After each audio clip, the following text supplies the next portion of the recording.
Sir अभी मैं 20 years old हूँ एंड मैं अभी बीबीए कर रहा हूँ just for a degree, but main मेरा स्टॉक मार्केट में ही है। तो मतलब स्टार्ट यहाँ से हुआ था कि फादर भी कर रहे थे तो उनको थोड़ा लॉस हुआ था। तो मेरे को ये है कि जो उनको लॉस हुआ तो मैं उसको रिकवर करूँ अच्छे से एंड इसी में अपना प्रोफेशन बिल्ड करूँ। तो उसके लिए मतलब अभी मेरे को अराउंड 1 साल हो गए मार्केट के अंदर। एंड अभी मैंने रिसेंटली एक कोर्स भी परचेज़ किया जिसको मैं कर रहा हूँ, एक मतलब काफ़ी रिनाउंड टीचर हैं, उनका कोर्स लिया मैंने। तो बट स्टिल अगर किसी के बीच में बोलते हैं ना कि स्टॉक मार्केट कर रहा हूँ, तो उनका एक रिएक्शन आता है कि जुआ कर रहे हैं, सट्टा बजा रहे हैं, ये वो। तो वो जो है कॉन्फिडेंस में काफ़ी ज़्यादा पुल बैक दे देते हैं। आपके हिसाब से क्या ये बिजनेस है या नहीं है? बिजनेस मतलब है। आप इंट्राडे करते हैं या शॉर्ट हाँ, टर्म करते हैं, कैसे करते हैं? मैं इंट्राडे करता हूँ फ्यूचर एंड ऑप्शंस में। तो सर बिजनेस इसमें ऐसे ही है कि मतलब जैसे आप सर्टिफाइड ट्रेडर बन जाते होगे, तो उसमें आप क्या कर सकते हो कि लोगों का पैसा इन्वेस्ट करवा के उनका कुछ प्रॉफिट मार्जिन रहता है जो आप लेते हो। तो ये एक बिजनेस मॉडल हो जाता है इसमें, एंड एक हो जाता है कि आप अपनी कोचिंग सेंटर रन कर सकते हो इसमें। देखो, as far as coaching centre is concern, तो अभी कुछ दिन पहले आपने देखा होगा न्यूज़ में जो आया है कि कुछ लोगों के अगेंस्ट एक्शन लिया जा रहा है जो इस तरह की कोचिंग सेंटर्स रन कर रहे हैं। क्योंकि कोचिंग सेंटर रन करने का मतलब क्या है कि आपको बड़े बड़े क्लेम करने होंगे कि मैंने ये किया है, मैंने वो किया है, मैंने वो किया है, फिर आप बोलोगे, फिर लोग आपको पैसा देंगे। तो ये तो एक तरह का फ्रॉड हो गया। Unless and until you are doing something very genuine, कि आप क्लियरली सच बता रहे हो लोगों को, जो बहुत कम लोग हैं ऐसे। मैंने अभी तक पर्सनली ऐसा किसी को नहीं देखा है जो कि एक्चुअल में जो होता है वही बोलता है। वो क्या करते हैं, वो इंटरपोलेट करते हैं चीज़ों को, बढ़ा चढ़ा करके बताते हैं। मतलब स्कूल कॉलेज के बच्चे होते हैं, वो उनका टारगेट होते हैं, जिनको क्विक मनी चाहिए होता है, तो उनको बढ़ा चढ़ा करके दिखाते हैं कि देखो मैंने इतना पैसा लगाया और इतना कमा लिया, या फिर देखो इंट्राडे में ही मैंने 50,000 रुपए कमा लिया। यानी कि उन्होंने क्या किया, 10 में से एक बार मानो कमा भी लिया तो उस एक बार को रिकॉर्ड करके लोगों को दिखा दिया। 9 बार जो लॉस हुआ वो नहीं दिखाया, या फिर लॉस को छुपा गए, सिर्फ प्रॉफिट को दिखाया। तो इस वजह से क्या होता है कि लोगों के माइंड में एक ऐसी इमेज बन जाती है कि ये तो बहुत ही आसान है यहां पे पैसा कमाना। और वो लोग बोलते हैं टिप्स की भी तुम्हें टेंशन नहीं लेनी, हम बताएंगे कौन सा खरीदना है, कब बेचना है, क्या स्टॉप लॉस है। तो एक इंसान को ये लगता है कि हाँ मेरे को सब कुछ मिल तो रहा है, 5-10 हज़ार रुपये कोर्स का देना है, उसके बाद में सब कुछ मेरा हो ही जाएगा। उसमें भी वो अलग अलग स्लैब बना देते हैं। तो एक कोचिंग ऑफ स्टॉक मार्केट मैं आपको बिल्कुल भी रिकमेंड नहीं करूंगा, unless and until you are somebody who has done something big in this industry. देखो, कोचिंग का मतलब क्या होता है, पहले इसको समझना पड़ेगा अच्छे से। अगर कोई इंसान है, उसने एक्चुअल में किसी फील्ड में कुछ बहुत बड़ा किया है और वो कोचिंग दे रहा है, दैट मेक्स सेंस। बट अगर कोई इंसान है, वो खुद स्ट्रगल कर रहा है या खुद अभी नया नया है, उसको कुछ भी नहीं पता है और वो कोचिंग दे रहा है, तो फ्रॉड नहीं है तो और क्या है। तो I never endorse this coaching business in stock market trading unless and until आपको 10-15 साल का, 20 साल का एक्सपीरियंस हो गया है। उसके बाद भी आपकी नीयत है कि मुझे बेवकूफ नहीं बनाना है लोगों को और सही तरीके से गाइड करना है, यानी प्लस माइनस दोनों को बताना है। यानी खुल के बताना है कि 99% चांसेस है कि आपका पैसा डूबेगा और सिर्फ 1% चांस है कि शायद पैसा बनेगा। ये अगर आप बता सकते हो लोगों को, और अगर आपने सच में बता दिया, तो कोई वो कोर्स लेगा ही नहीं आपसे, तो आपका बिजनेस चलेगा कैसे। तो आपको कहीं ना कहीं इस गेम के अंदर गलत काम करना पड़ेगा। तो कोचिंग पे तो लग गया काटा। दूसरा आता है कि आप कह रहे हो कि मैं औरों के लिए ट्रेडिंग करके, उनका पैसा लगवा करके उसमें अपना एक कट ले लूंगा। मानो आप मेरे पास आते हो, आप मेरे को पिच करते हो कि सर मैं आपका पैसा मैनेज करूंगा, तो मैं सबसे पहला सवाल आपसे क्या पूछूंगा? प्रॉफिट कितना होगा, महीने का कितना रिटर्न दोगे? मैं ये नहीं पूछूंगा। अगर कोई एक्चुअल में समझदार बंदा होगा, वो आपसे ये पूछेगा आपने क्या किया है, आपकी क्या एक्सपर्टीज है इस फील्ड में। अभी आपको 1 साल हुआ है करते हुए, 1 साल में तो कुछ हुआ ही नहीं है मार्केट में। पिछले 1 साल में क्या हुआ है? कोविड आया था 3 साल पहले, उससे पहले अगर लगाया जाए तो जो बड़ा क्रैश हुआ था वो 2008 में हुआ था। तो एक्चुअल में तो अभी आपने कुछ देखा ही नहीं है, एक्चुअल में तो अभी लॉस देखा ही नहीं है। और स्टॉक मार्केट का दूसरा मतलब ही लॉस है। तो जब तक ये अप एंड डाउन को आप पूरी तरह से कवर नहीं कर लेते, यानी अगले 5-10 साल में आप बहुत कुछ देख लोगे, उसके बाद बारी आती है कि आप किसी और का पैसा लगवाओगे। अभी तो अपने पैसे से सीखना है कि क्या पैसा बना भी सकते हैं हम या नहीं बना सकते। तो इस पे भी कांटा लग गया, तो बचा क्या? अब है कि आप खुद कर रहे हो। अब खुद करने के लिए कैपिटल चाहिए। तो अगर मान लो लॉस हो गया, तो क्या वो लॉस भरने के लिए आपके पास पैसा है? हाँ सर, मतलब एक कैलकुलेटेड रिस्क रहते हैं जो मतलब कि प्रॉफिट होता है तो वो बड़े आराम से उसमें रिकवर हो जाते हैं।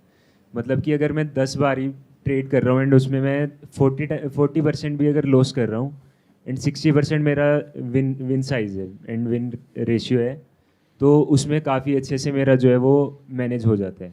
हर कोई यही बात कर रहा है कि 60-40, मतलब कि इसमें 60% टाइम्स आपका प्रॉफिट हो जाएगा, 40% टाइम्स लॉस हो जाएगा, तब भी आप पैसा कमा लोगे। इसका उल्टा हो गया तो क्या होगा? Stock market trading is not a business, it is speculation.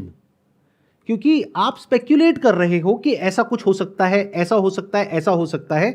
अब आप उसमें अलग अलग तरीके से कुछ एल्गोरिथम्स को क्रैक करने की कोशिश कर रहे हो, या तो किसी सॉफ्टवेयर को यूज कर रहे हो। इसके लिए भी मल्टीपल सॉफ्टवेयर्स हैं। अभी तक कुछ भी प्रूवन नहीं है। अगर प्रूवन है तो मैं आपको पैसा देता हूं, जितना आप कहोगे उतना करो मल्टीप्लाई, और मुझे लिख करके दो, गारंटी दोगे लॉस नहीं होगा। अगर हुआ तो आपका घर मेरा हुआ। अगर इसमें एक्चुअल में कुछ प्रूवन हो, यानी आप श्योरिटी से बोल सकते हो कि सर 100 बार मैं ट्रेड करूंगा, 60 बार प्रॉफिट होगा, 40 बार लॉस होगा। ये जितने कोच है ना, ये जो कोर्सेज करा रहे हैं, सब यही बोल रहे हैं। बट वो ये नहीं बता रहे कि 99% लोग इसमें पैसा गंवा रहे हैं कोर्स लेने के बाद भी। उसके पीछे क्या वजह है? वजह यह है कि it is speculation. Nobody can predict कि क्या होने वाला है, मार्केट किस डायरेक्शन में कब कितना मूव करेगा। और ये 60-40 आप कह रहे हो, इसका उल्टा भी हो सकता है। यानी ये भी हो सकता है कि 40 बार आपने प्रॉफिट कमाया और 60 बार लॉस कर दिया, और आप खेल रहे हो फ्यूचर्स में, यानी लॉस हो गया 10 गुना, अब भरने के लिए पैसा ही नहीं है, तो फंस भी तो जाएंगे। तो सबसे पहले इस बात को बिल्कुल क्लियर कर लो अपने माइंड में, अगर कर सकते हो तो। Business is not speculation. Business means कोई प्रॉब्लम है किसी की, कस्टमर की, उसका आपने सोल्यूशन निकाला जिसके लिए वो पैसा देने को तैयार है। तो अगर आप कस्टमर की लाइफ में कोई वैल्यू ऐड करोगे तो वो आपको पैसा देगा। बिजनेस में और स्पेक्यूलेशन में फर्क को ध्यान से समझ लो। Very important for you guys to understand. कहीं पर भी आप प्रेडिक्ट कर रहे हो कि ऐसा कुछ हो जाएगा, चाहे वो क्रिप्टो है, चाहे वो स्टॉक मार्केट है, चाहे वो कुछ भी है, आप प्रेडिक्ट कर रहे हो शॉर्ट टर्म में कि ऐसा हो जाएगा, वैसा हो जाएगा, ये हो जाएगा, वो हो जाएगा, दैट इज ऑल स्पेक्यूलेशन। और अगर ये स्पेक्यूलेशन नहीं होता तो आप बहुत बड़ा रिस्क ले लेते। आपके लोग, बहुत सारे लोग बैठे हैं, देयर आर बिलियनियर्स, जिनकी टेंशन यही है कि कैसे मैं अपने पैसे को बढ़ाऊं, उस पर रिटर्न जनरेट करूं। तो बेवकूफ नहीं है जो लॉन्ग टर्म इन्वेस्टिंग करते हैं।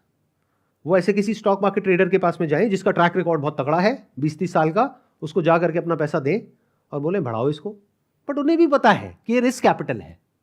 क्योंकि एक बात और ध्यान से समझो, चाहे आप लॉन्ग टर्म इन्वेस्टिंग कर रहे हो, चाहे शॉर्ट टर्म कर रहे हो, चाहे कुछ भी कर रहे हो, डिपेंड करता है कि आपका जो पोर्टफोलियो का साइज है वो कितना बड़ा है। इस बात को ध्यान से समझना, बहुत कम लोग समझ पाएंगे। फॉर एग्जाम्पल, मेरे रिलेशन में एक मेरा कजिन भाई है, उसका बेटा है अराउंड 18 साल का।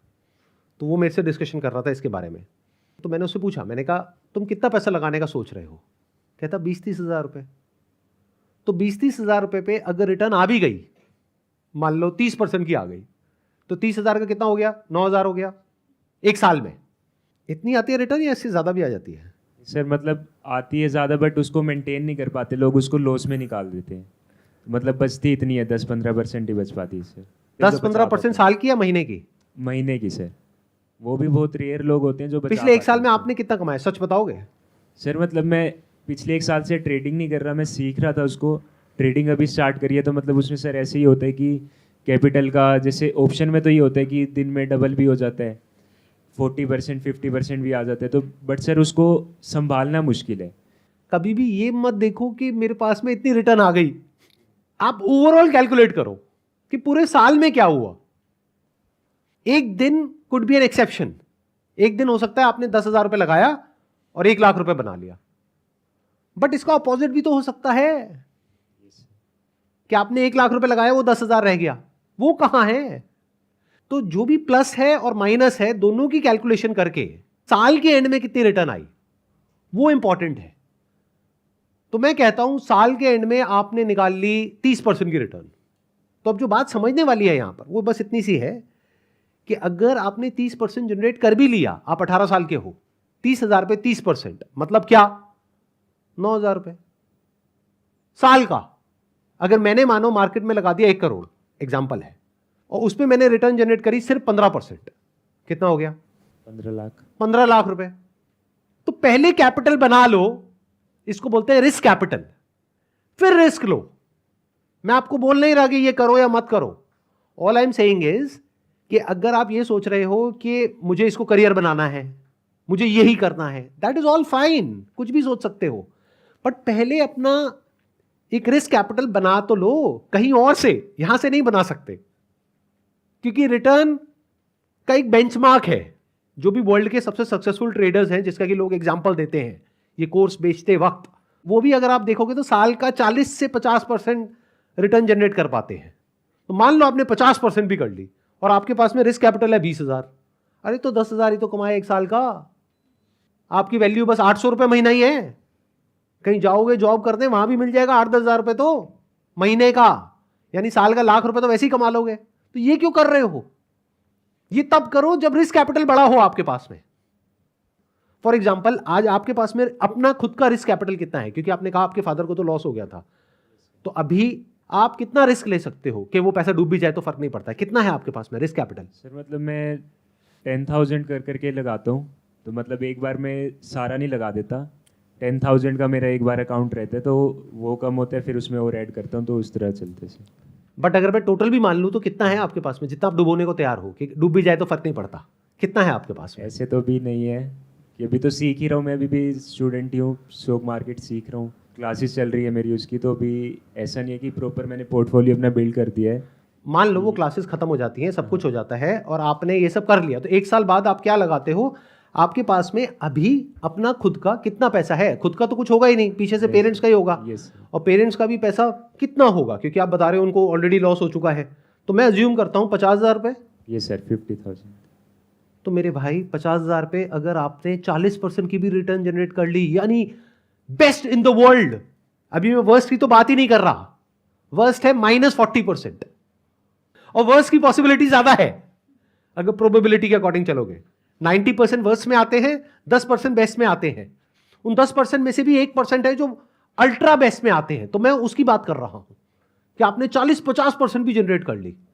तो 50,000 पे अगर 50% जनरेट कर भी ली तो 25,000 रुपये तो कमा रहे हो साल का।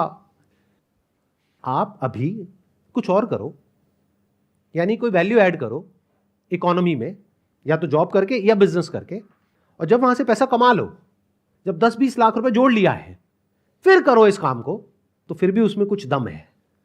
Yes sir. And call it risk capital, कि जो डूब भी जाए तो मेरे को फर्क नहीं पड़ता है। तब आप रियलिस्टिकली आगे बढ़ रहे हो। बट अगर ये सोच करके कर रहे हो कि ये तो मेरी रोजी रोटी है, इसके बेस पर मुझे अपने घर का खर्चा चलाना है, ये करना है, वो करना है, तो भाई गलत चक्रों में फंस गए हो। मेरी मानो तो बाहर निकल आओ, बाकी आपकी मर्जी। Yes sir. Wish you all the best. Thank you sir.